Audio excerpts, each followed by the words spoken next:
Dezenas de espaçonaves e centenas de sondas decolam do nosso planeta e se dirigem para o irmão gêmeo dele, Vênus. Ele tem quase o mesmo tamanho da Terra e cerca de 80% da massa dela. As temperaturas são muito altas para os humanos e ali não existe o ar ao qual estamos acostumados a respirar. Mas fomos para lá porque os cientistas encontraram recentemente vestígios do gás fosfina, o que sugere que pode haver vida ali. A fosfina se origina de vários micróbios e bactérias. Assim, a humanidade embarca nessa jornada para descobrir a vida. Com a nossa tecnologia, um voo para Vênus levaria de 3 meses e meio a 6 meses e meio. Mas finalmente conseguimos. Naves espaciais estão pousando no planeta. E quando os primeiros humanos chegam na superfície, vêm desertos chamuscados pelo calor, lagos de lava e geysers de ácido venenoso. E é isso. Os cientistas calcularam mal os dados do radiotelescópio. A fosfina nunca existiu em Vênus. Portanto, estamos voltando aos foguetes e nos preparando para uma viagem mais longa através da nossa galáxia. Os pesquisadores acreditam que existam pelo menos 36 civilizações na Via Láctea, elas podem ser organismos vivos completamente diferentes de nós, com corpos e olhos diferentes. Talvez andem e falem de uma maneira muito diferente da nossa. Mas uma civilização avançada tem várias condições, como o progresso tecnológico e o uso da comunicação desenvolvida entre os indivíduos. Portanto, essas civilizações devem explorar o espaço, construir cidades e ser capazes de se comunicar como espécies independentes. Vamos olhar para a nossa galáxia e encontrar esses mundos civilizados. Assim, a Via Láctea é uma espiral de 100 mil anos-luz de lado a lado. Se uma estrela nasce em uma extremidade dela, em uma explosão superpoderosa, a luz desse evento não alcançará a outra extremidade até 100 mil anos depois. Existem cerca de 100 bilhões de estrelas e perto de cada uma delas pode haver mundos semelhantes ao nosso sistema solar. Vamos tentar encontrar esses mundos habitáveis usando peneiras gigantes. Primeiro, procuramos estrelas com muito ferro, cuja temperatura é perfeita para o desenvolvimento da vida. E o ferro no sistema estelar ajudará a formar os núcleos dos planetas que serão lar de outra civilização. Passamos a Via Láctea na nossa peneira. Vemos que há muitas estrelas que se encaixam na descrição, então precisamos de outro filtro. Agora vamos encontrar estrelas que se parecem com o Sol nesse momento. Elas devem ser cerca de 100 vezes maiores que a Terra e 333 mil vezes mais pesadas. Um critério importante é a idade. Quando uma estrela envelhece, ela começa a se expandir e se transforma em uma gigante vermelha. Nesse momento, pode absorver os planetas ao redor. A vida dela pode terminar com uma grande explosão que destrói tudo ao seu redor. Portanto, a que procuramos deve ser relativamente jovem. Vamos usar nossa peneira novamente. Existem menos estrelas, mas ainda assim são muitas. Agora vamos nos concentrar nos planetas. Eles devem ficar na zona habitável da estrela. Não muito perto, porque nesse caso a temperatura seria muito alta para que a vida nascesse, e nem muito longe. Então o planeta seria apenas um bloco de gelo sem nada vivendo nele, e com uma temperatura que deveria permitir que a água permanecesse líquida. Outro filtro é a idade do planeta candidato. Leva tempo para que uma civilização avançada se desenvolva. Com base na experiência da Terra, os cientistas acreditam que leve pelo menos 4 bilhões e meio de anos para qualquer forma de vida evoluir ao nível humano. Então, estamos procurando planetas semelhantes ao nosso ou mais antigos. Usamos nossa peneira uma última vez e pronto. Temos 36 mundos onde uma civilização avançada é possível. Os pesquisadores conduziram esse estudo e o publicaram em abril de 2020, com base nesses mesmos critérios. Só falta descobrir essas civilizações e fazer o primeiro contato. Podemos detectar alguma usando as ondas de rádio que vêm dela. Suponha que haja um planeta A com organismos vivos primitivos. Milhões de anos de evolução e eles se tornarão uma civilização com tecnologia avançada. As ondas de rádio serão a forma como se comunicam. Então todo o planeta emitirá ondas de rádio como uma estrela emite luz. E aqui na Terra seremos capazes de captar esse sinal com antenas apontadas para o espaço. Mas há um problema com a distância entre os planetas. Por exemplo, o A está a 1000 anos-luz de distância da Terra. Quando ele começar a emitir ondas de rádio, esses sinais não nos alcançarão até 10 séculos depois. Nós aprendemos a emitir e receber ondas de rádio em 1895. E se a civilização do planeta A emitir um sinal de rádio ao mesmo tempo, não conseguiremos captar esse sinal até 2895. O mesmo acontecerá no planeta A. Enviamos uma mensagem na forma de um sinal de rádio ao espaço em 1974. Nele, codificamos nosso sistema numérico, o DNA humano e informações sobre o nosso sistema solar. Se houver uma civilização avançada no planeta A, ela será capaz de receber a mensagem apenas em 2974. E teríamos que esperar mais um milênio para obter uma resposta. Outro problema com as ondas de rádio é que elas não parecem um brilho constante no planeta, mas uma erupção. E são usadas apenas em um determinado estágio da civilização. No início, é o principal método de comunicação, mas depois começamos a utilizar telefones celulares, TV a cabo e fibra ótica. E à medida que a tecnologia avança ainda mais, nossas ondas de rádio levemente começam a desaparecer. Portanto, temos apenas cerca de 100 anos de uso ativo do rádio pela civilização. Um dia, captamos um estranho sinal de rádio de origem desconhecida. Suas características sugeriram que ele fora criado artificialmente, talvez por uma civilização do espaço sideral ou uma nave estelar de passagem. Outras pesquisas a respeito não deram resultados. Isso deu origem a muitas teorias e argumentos sobre o que realmente era. Pode ter sido um sinal da Terra refletido em um satélite voando pelo céu, ou talvez vestígios de um cometa a alguns anos-luz de distância. Mas vamos supor que tenha sido de uma civilização distante. Uma das 36 que provavelmente existem. Agora precisamos entrar em contato com ela. Então jogamos nossa bagagem em um foguete e partimos na direção do planeta suspeito. Nossos foguetes podem voar a 28.300 km por hora. Isso significa que um foguete pode cruzar os Estados Unidos inteiro em apenas 8 minutos. Mas ainda que uma civilização avançada vivesse perto de nossa estrela mais próxima, a Próxima Centauri, levaríamos cerca de 73 mil anos para chegar lá. Mesmo na velocidade da luz, seriam 4,2 anos. Portanto, precisamos resolver o problema das viagens espaciais. Nossos cientistas planejam atingir cerca de 1/4 da velocidade da luz com um laser. Um poderoso feixe da Terra empurrará uma sonda microscópica na direção certa. Ela pode chegar ao nosso destino em cerca de 17 anos. E em mais 4, quando o sinal dela chegar à Terra, saberemos se existe uma civilização avançada. Outra possibilidade para viagens mais rápidas do que a luz é a espaçonave Bolha de Dobra, que teria de comprimir o espaço à sua frente e esticá-lo através de sua cauda.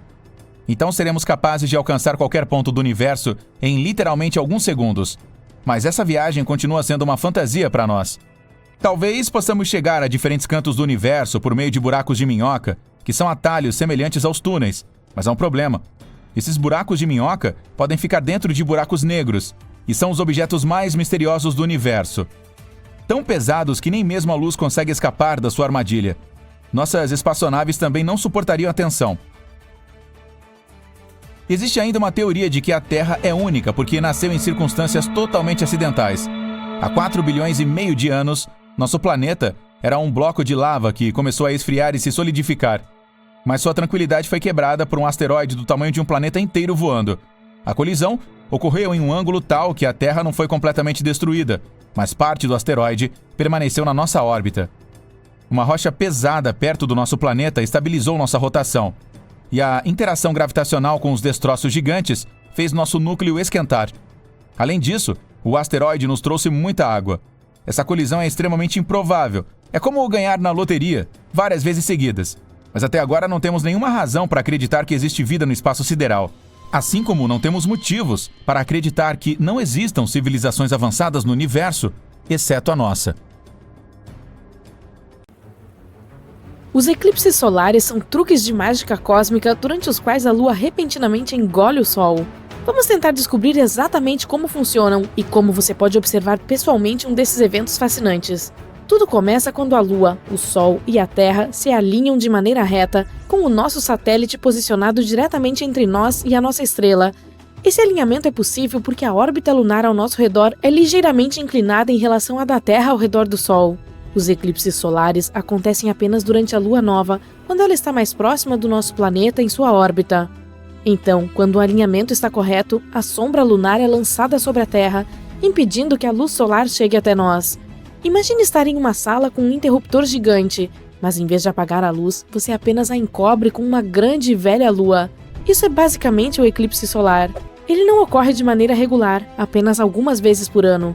A frequência é determinada por muitas coisas, como o alinhamento da Lua, do Sol e da Terra, e pela posição do nosso satélite em sua órbita ao nosso redor.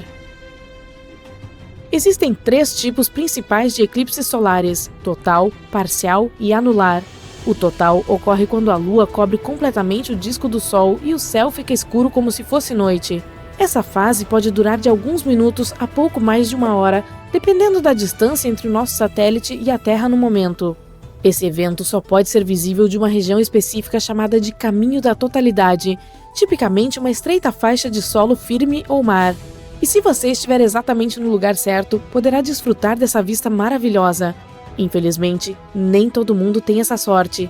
Às vezes, a Lua cobre apenas parte do Sol.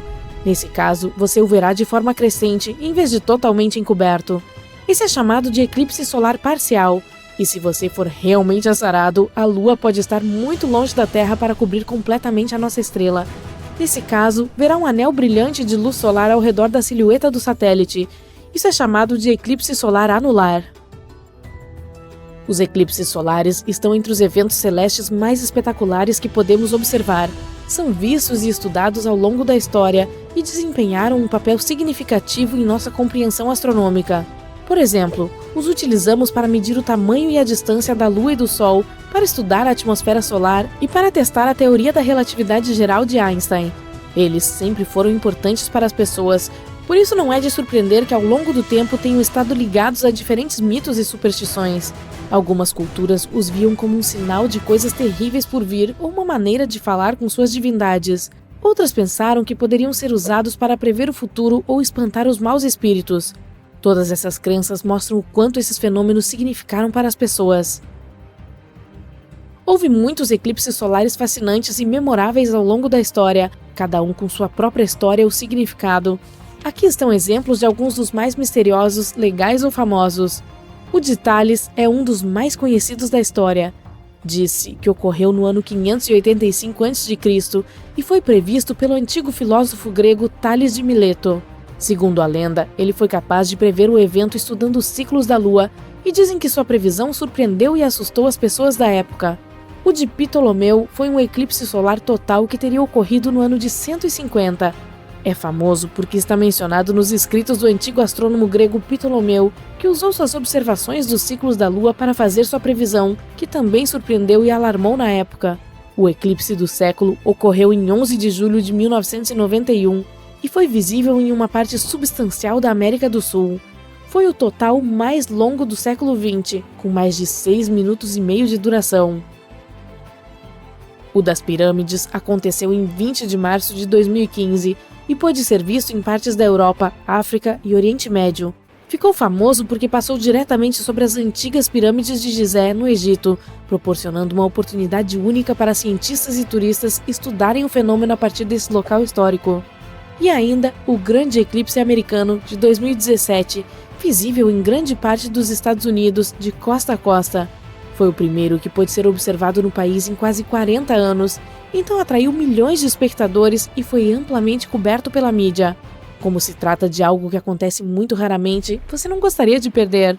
Felizmente, temos um calendário dos que ocorrerão nos próximos anos. O grande eclipse norte-americano de 2023 é esperado para ser visível em uma porção substancial da América do Norte, desde o noroeste do Pacífico até a região dos Grandes Lagos. O dos Andes, de 2024, gera a expectativa de ser visto em partes da América do Sul, incluindo partes do Chile e Argentina. Vai ser o primeiro total que poderá ser apreciado no continente desde o eclipse do século em 1991. O do Ártico, em 2025, será visível na parte ártica do nosso planeta, incluindo regiões do Canadá e Groenlândia, e o primeiro do tipo a ser observado na região em quase 100 anos. E tem ainda o do Pacífico, em 2026, que poderá ser apreciado em partes do Oceano Pacífico, incluindo Austrália, Nova Zelândia e Estados Unidos. Vale a pena notar que o momento exato e a visibilidade deles podem mudar à medida que previsões mais precisas forem feitas. Além disso, alguns outros também podem acontecer nos próximos anos. Não se esqueça de verificar os detalhes online. Mas a questão mais importante é: como os assistimos? A resposta: com muito cuidado. Aqui estão algumas dicas gerais. Use proteção adequada para os olhos. Nunca olhe diretamente para o sol, mesmo durante um eclipse. Não vale a pena arriscar a visão. Para fazer isso com segurança, utilize coisas como óculos específicos certificados ou um projetor pinhole. Esses dispositivos permitem observar o evento sem olhar diretamente para o sol e ajudam a proteger os olhos dos efeitos nocivos dos raios solares. Encontre um bom local de visualização. Para obter a melhor visão de um fenômeno como esse, é importante achar um ponto que esteja dentro do caminho dele e tenha uma visão clara do céu. Use uma câmera ou telescópio. Se tiverem filtro solar, dá para tirar fotos ou observar tudo mais de perto. Apenas certifique-se de utilizar um filtro solar para proteger os olhos e equipamentos. Mantenha-se informado. É importante estar atualizado sobre os detalhes de um eclipse solar, incluindo o momento exato, a localização e o tipo. Essas informações podem ajudar a planejar o espetáculo e a garantir o equipamento adequado e as precauções de segurança. É isso. Simples, não é? Seguindo essas dicas, você conseguirá ver os eclipses solares com segurança e responsabilidade. E se der certo, certifique-se de tirar algumas fotos e compartilhá-las com seus amigos. Afinal, essa é uma experiência única na vida.